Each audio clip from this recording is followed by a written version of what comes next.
ओम सादर नमस्ते। जय भाई राजीव दीक्षित जी की हर हर महादेव। आज हम चर्चा करेंगे एक रोग के बारे में जिसका नाम है गठिया रोग, अर्थराइटिस। यह आजकल बहुत तेज़ी से बढ़ रहा है लोगों के अंदर और तरह तरह के नुकसान भी पहुंचा रहा है। तो इसके बारे में हम थोड़ा जान लेते हैं पहले कि जब ये रोग ज़्यादा ही अपनी चरम सीमा को छूने लगा, ज़्यादा ही बढ़ने लगा, ज़्यादा ही प्रॉब्लम करने लगा, तो इसको जागरूक करने के लिए एक दिवस मनाया गया पूरे वर्ष में। और उस दिवस को 12 अक्टूबर, जो 12 अक्टूबर आता है, 12 अक्टूबर को अर्थराइटिस डे मनाया जाने लगा और ये सर्वप्रथम मनाया गया 1996 ईस्वी में। ये केवल इसका पर्पज़ यही था कि 12 अक्टूबर को अर्थराइटिस डे मनाएंगे और लोगों को जागरूक करेंगे। जागरूक तो कभी भी कर सकते हैं, लेकिन फिर भी स्पेशल डे बना दिया गया। चलो, ये तो इसके बारे में है जो कुछ है। तो ये होता कैसे है? देखो, ये जो ब्लड होता है, हमारा खून होता है, रक्त होता है, जब इसमें हमारे रक्त में यूरिक एसिड की मात्रा बढ़ जाती है तो गठिया रोग हो जाता है। ठीक है, ये होते कैसे हैं? वैसे तो 4 तरह से के होते हैं, लेकिन इनमें जो दो मुख्य है वो है ओस्टियोआर्थराइटिस और रूमेटॉइड अर्थराइटिस। जो ओस्टियोआर्थराइटिस है, ये ज़्यादातर जब उम्र ज़्यादा हो जाती है ना, 50 वर्ष से ऊपर हो जाती है उम्र, तो ओस्टियोआर्थराइटिस हो जाता है ज़्यादातर। जैसे घुटनों में दर्द होना इसमें मुख्य है। और यदि दिनचर्या खराब हो तो युवाओं में भी आ जाता है ये रोग ओस्टियोआर्थराइटिस का। वैसे जब उम्र ज़्यादा हो जाती है उन्हीं में ज़्यादा आता है, लेकिन अब दिनचर्या खराब होने लगी है। जैसे आयुर्वेद कहता है कभी भी फ्रिज का इस्तेमाल नहीं करना, तो नहीं करना, करेंगे तो होएगा, ओस्टियोआर्थराइटिस हो जाएगा। पिज़्ज़ा खाना नहीं खाना, बर्गर नहीं खाना, मैदे के ज़्यादा सामान नहीं खाना, मैदे का बना हुआ, तो दिनचर्या खराब होएगी तो युवाओं में भी हो जाएगा। अन्यथा ये 50 वर्ष से जब उम्र ज़्यादा हो जाती है, बढ़ती उम्र में ही होता है ओस्टियोआर्थराइटिस। तो ध्यान रहे, हमें अपनी दिनचर्या खराब नहीं करनी है। हम भारतवासी हैं, अपने देश के अनुसार ही, अपने देश की जलवायु के अनुसार ही हमें खाना है। हमें फ्रिज के पानी की कोई ज़रूरत नहीं है, हमें घड़े का ही पानी पीना है। हमें ताज़ा आटा खाना है, फ्रिज में आटा रखने की कोई ज़रूरत नहीं है। तो छोटी छोटी बातें हैं, ध्यान रखनी है। आइसक्रीम कभी नहीं खानी है, वगैरह वगैरह, सभी आपको मालूम है। और जो दूसरा होता है अर्थराइटिस, वो उसको बोलते हैं रूमेटॉइड अर्थराइटिस। यह एक ऑटोइम्यूनिटी है, मतलब कि जो शरीर अपने ही खिलाफ काम करने लगता है। ठीक है, जो होता है इसमें छोटे जोड़ों में दर्द, अकड़न आदि आदि हो जाती है। और ज़्यादातर जो प्रॉब्लम होती है इसमें रूमेटॉइड अर्थराइटिस में, तो सर्दियों में इसकी प्रॉब्लम ज़्यादा बढ़ जाती है। और दूसरी तरह का अर्थराइटिस है, जैसे इसमें टीबी से होने वाला अर्थराइटिस कॉमन है। जो टीबी होता है तो उसमें भी अर्थराइटिस हो जाता है। यह मुख्यतः जोड़ में होता है, ध्यान है, जोड़ में होता है। और छोटे बच्चों में पस वाला अर्थराइटिस भी होता है। यूरिक एसिड, चोट या थायराइड से होने वाला अर्थराइटिस भी होता है। जो अर्थराइटिस होता है ये होता किस कमी से है? देखो, अर्थराइटिस, ध्यान रहे, मुख्यतः विटामिन डी की कमी से होता है। और अर्थराइटिस हो ही ना तो हमें विटामिन डी लेना है, तो किस चीज़ से लेंगे? तो विटामिन डी हमें को मिल जाएगा गाय के दूध से। और मैंने अपनी पिछली वीडियो में बताया है कि जो गाय का दूध है, गाय का मतलब ही समझ लेना कि वो गाय देसी है। गाय देसी ही होनी चाहिए, स्वदेशी होनी चाहिए। जर्सी गाय, अमेरिकन गाय, ये नहीं, केवल स्वदेशी गाय, देसी गाय, ये ही उत्तम गाय हैं। तो गाय का दूध, दही, वो भी गाय की, संतरा, दलिया, मशरूम, ये चीज़ें खाएंगे तो कभी भी विटामिन डी की कमी तो होने वाली नहीं है। ठीक है, लेकिन जो ओस्टियोआर्थराइटिस के लिए ऐसा नहीं कहा जा सकता विटामिन डी की कमी से होता है। मैंने अभी बताया था ना ऑस्टियोआर्थराइटिस के बारे में कि 50 वर्ष से ज़्यादा हो जाती है तो ऑस्टियोआर्थराइटिस मोस्टली हो जाता है, जैसे घुटनों में दर्द वगैरह वगैरह।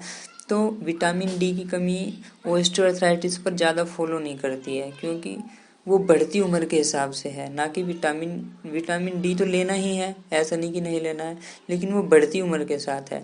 लेकिन यदि बचपन में रिकेट्स एक रोग होता है, यदि रिकेट्स हुआ है तो इसका अर्थराइटिस यानी गठिया रोग की संभावना बढ़ जाती है कि वो होता ही होता है।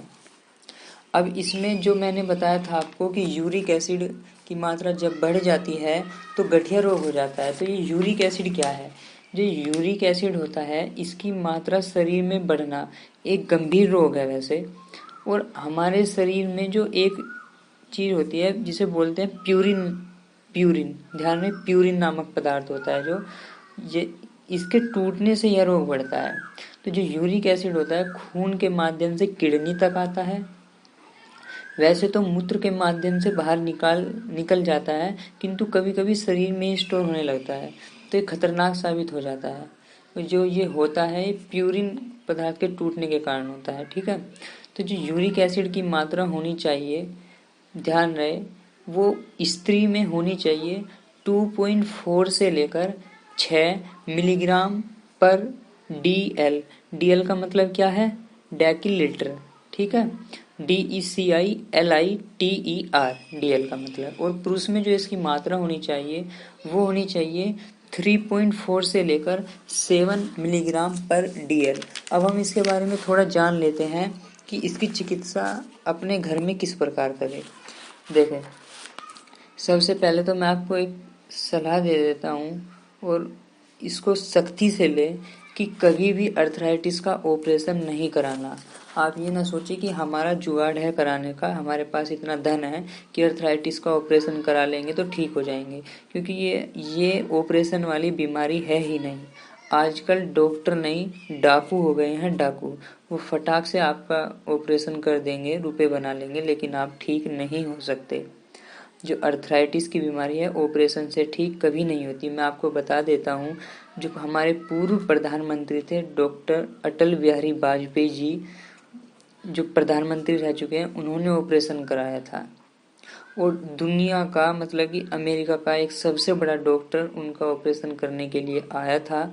ऑपरेशन उसने अपनी ओर से सक्सेस किया था, लेकिन ऑपरेशन होने के बाद उनकी तकलीफ इतनी ज़्यादा बढ़ गई कि वे आजीवन व्हील चेयर से नीचे नहीं उतर पाए। तो इस बात को तो आप मतलब कि पल्ले में गांठ मार लीजिए, समझ लीजिए अच्छे से कि कभी भी अर्थराइटिस का ऑपरेशन नहीं कराना है, चाहे आप कितने ही धनवान क्यों ना हो, क्योंकि ऑपरेशन इसका ट्रीटमेंट, इसकी चिकित्सा नहीं है। अब करे क्या? देखो, मैं आपको बताता हूँ, बड़ा ही साधारण है। आयुर्वेद का दिनचर्या अपनाओगे तो अर्थराइटिस कोई भी रोग नहीं होगा। लेकिन अर्थराइटिस हो भी गया तो आयुर्वेद का दिनचर्या तो आपको अपनाना ही होगा। और दिनचर्या अपनाओगे तो 2 से 3 महीने में अर्थराइटिस जड़ से खत्म हो जाएगा। वो कैसे होगा, चलो शुरू करते हैं। अर्थराइटिस का जो मरीज है 1 दिन में 2 ग्राम चूना खा सकता है, चूना। लेकिन जो स्वस्थ आदमी है वो 1 ग्राम ही चूना खाए, दही के साथ, छाछ के साथ अथवा पानी के साथ। उसका अर्थराइटिस जो गठिया रोग होगा वो ठीक हो जाएगा, ठीक है।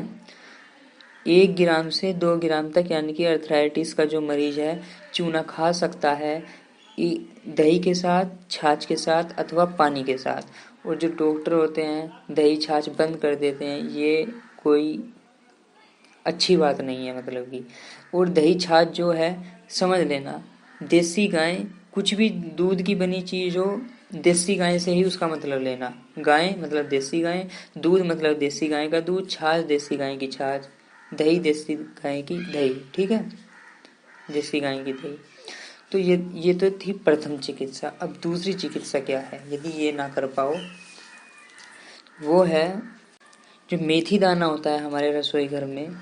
मेथी दाने को रात में पानी में भिगोकर रख देना है, आधा चम्मच से 1 चम्मच तक, ठीक है। और उसे पानी को पी लेना है और जो मेथी दाना है उसको चबा चबा कर खा लेना है सुबह सुबह खाली पेट, ठीक है। और जो भिगो कर रखना है वो कैसे रखना है, वो रखना है किसी लोटे में, और लोटा तांबे का हो तो उत्तम है, ठीक है। ये हो गया इसकी दूसरी चिकित्सा। तीसरी चिकित्सा है इसकी मेथी और हल्दी और उसमें सौंठ बराबर मात्रा में पीसकर इनका पाउडर बना ले और 1 चम्मच रोज सुबह खाली पेट ले और 1.5 से 2 महीने तक ले, ठीक हो जाएगा बड़ी आसानी से, कोई मुश्किल चीज़ नहीं है। और एक सबसे कारगर उत्तम उपाय, सबसे ही अच्छा सबसे ही उत्तम जो है वो मैं आपको बता दूँ, इसको ध्यान से सुनना है। सबसे क्षारीय चीज़ जो होती है वो होती है हार सिंगार के पेड़, जो होता है हार सिंगार का पत्ता, यानी कि पारिजात के पेड़ के पत्ते, ठीक है। पारिजात समझते हो ना, जिसको गांव में रात की रानी भी बोल देते हैं।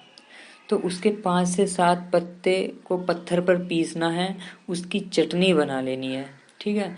और उसको 1 गिलास पानी में तब तक उबालना है जब तक पानी आधा ना हो जाए, ठीक है। और ध्यान रहे पत्ते कभी भी लाकर रखने नहीं है, सही है।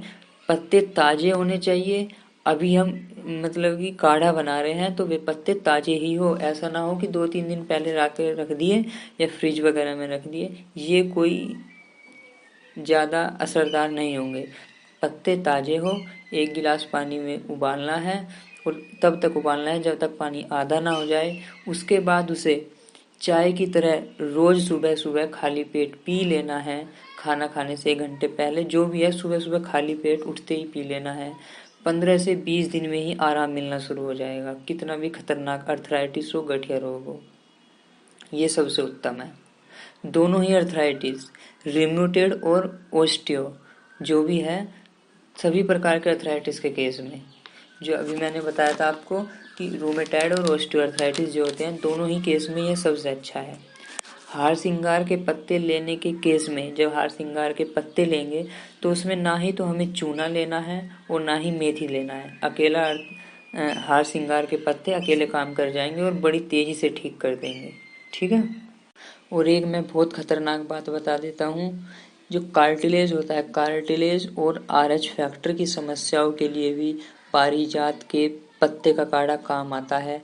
हिप जॉइंट्स या नी जॉइंट्स जो होते हैं उनके निकालने की जो स्थिति आ गई हो, तो आज से ही पारिजात के पत्तों का इस दवा का सेवन करना शुरू कर दे तो बहुत अच्छा रहेगा, बहुत ही अच्छा। सबसे उत्तम उपाय है हार सिंगार के पेड़ के पत्ते, ठीक है।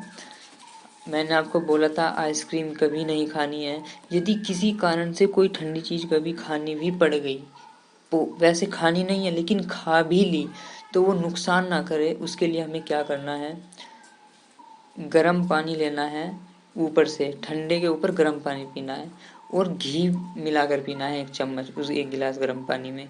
तो जो नुकसान करने वाली है पेट में जा कर के वो नुकसान नहीं करेगी। और घी का मतलब हुआ देसी गाय का घी, ठीक है। और जो खाने लायक चीज़ है उसमें जो सर्दी में मिल जाती है, मूंगफली और तिल खाएं, बहुत अच्छा रहेगा, ठीक है। और एक सब अंतिम बात मैं आपको बता देता हूँ, एड़ी का दर्द या कोहनी का दर्द, ये पानी जो हो जाता है, इसमें इन्हीं दर्द में नहीं बल्कि आप कंटिन्यू अपना लीजिए कि पानी सुबह सुबह जब हम पीते हैं, चाहे स्वस्थ भी हो चाहे अर्थराइटिस के रोगी भी ना हो, तो सुबह सुबह जो पानी पीना है वो बैठकर पीना है, लोटे का पानी पीना है और घूट घूट करके पीना है, ठीक है। तो छोटे मोटे रोग, एड़ी का दर्द, कोहनी का दर्द, घुटने का दर्द, हल्का फुल्का जो कभी कभार होता है, ये तो अपने आप ही ठीक हो जाते हैं। तो ध्यान रहे, पानी पीना है, लोटे का पानी पीना है, घूट घूट करके पीना है, गर्म पानी पीना है, ठीक है। तो अर्थराइटिस जैसा खतरनाक बीमारी भी ठीक हो जाएगी, ठीक है। तब तक आते हैं अगली वीडियो के साथ, तब तक के लिए नमस्ते। जय भाई राजीव दीक्षित जी की, हर हर महादेव।